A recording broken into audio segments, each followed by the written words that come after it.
உபாகமம் 31 அதிகாரத்தில் 8வது வசனம். கர்த்தர் தாமே உனக்கு முன்பாக போகிறவர், அவர் உன்னோடே இருப்பார், அவர் உன்னை விட்டு விலகுவதும் இல்லை, உன்னை கைவிடுவதும் இல்லை, நீ பயப்படவும் கலங்கவும் வேண்டாம். இந்த வசனத்தில் 6 காரியங்களை கர்த்தர் சொல்லியிருக்கிறார். உனக்கு முன்பாக போகிறவர், அவர் உன்னோடே இருப்பார், அவர் உன்னை விட்டு விலகுவதும் இல்லை, உன்னை கைவிடுவதும் இல்லை, நீ பயப்படவும் வேண்டாம் கலங்கவும் வேண்டாம். நாங்கள் அநேக காரியங்களை குறித்து பயந்து கொண்டிருக்கிறோம். பிசாசின் கிரியைகள் குறித்து, மாம்சீக வல்லமைகளை பார்த்து, ஏன் சில மனிதர்களை பார்த்து கூட பயந்து கொண்டிருக்கிறோம். பிசாசால் எங்களை என்ன செய்ய முடியும்? எங்களை பயமுறுத்த முடியும், வேறொன்றும் செய்ய முடியாது.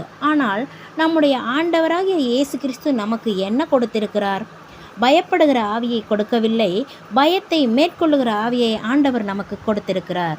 நீ பயப்படாதே, நீ எங்கு சென்றாலும் நான் உனக்கு முன்பாக கடந்து செல்கிறேன். தேவ பிள்ளைகளே, நீங்கள் பயப்பட வேண்டாம். உங்களுக்கு முன்பாக சென்று கோணலானவைகளை செவ்வையாக்குவேன். நீங்கள் என் பின்னே வாருங்கள், உங்களுக்கு எந்த பிரச்சனையும் வராது என்று சொல்லி எங்கள் முன்னே சென்று கோணலானவைகளை செவ்வையாக்குவார். அல்லேலூயா. எதை குறித்தும் பயப்படாமல் கலங்காமல், என் ஆண்டவர் என்னோடு முன்பாக போகிறார், என்னோடு கூட இருக்கிறார், நான் போகிற வழியிலே என் ஆண்டவராகிய இயேசு கிறிஸ்து போய்கொண்டிருக்கிறார். அதனால் நாங்கள் போகிற பாதையில் எந்த ஒரு பாடுகள், எந்த ஒரு பிரச்சனைகளும் வராது என்று விசுவாசத்தோடு கடந்து செல்லும்போது ஆண்டவர் எங்களை ஆசீர்வதிக்க அவர் உண்மை உள்ளவராய் இருக்கிறார். அல்லேலூயா. ஆமேன்.